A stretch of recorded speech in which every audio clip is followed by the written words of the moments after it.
তা ইনি হচ্ছে সেই চাইল্ড অভিনেতা, হে রে মানিক তো নয় আমি শুধু তোমায় ভালোবাসি, সাথী হারা বইয়ের গান। তো আজকে ওনার প্রথম পিক আপ ছিল, দেখে ওনার খুব ভালো লাগলো, খুব কথাবার্তা খুব ভালো ছিল। তো বললাম যে আপনার গান শুনি আমি ছেলেকে প্রত্যেক দিন ঘুমাই বা গান শোনাই। তো আজকে ওনার সাথে দেখা হয়ে গেল, তো তাই ওনার সাথে একটা ভিডিও করে নিলাম। তো খুব ভালো লাগলো না, থ্যাংক ইউ। আমি প্রত্যেক দিন যে ছেলের ভিডিও গান শোনাই, আজকে সেই অভিনেতা, চাইল্ড অভিনেতা, এটা খুব ভালো লাগে ওনাকে। আজকে ওনার প্রথম পিক আপ ওনাকে নিয়েছি, একটু ওনার সাথে আমি কথা বলতে চাই। হ্যালো গুনায়ন, আমার নাম Anshu, as you know. Thank you so much.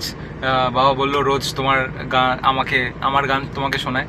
So wishing you all the very best and thank you. Thank you very much sir, thank you very much.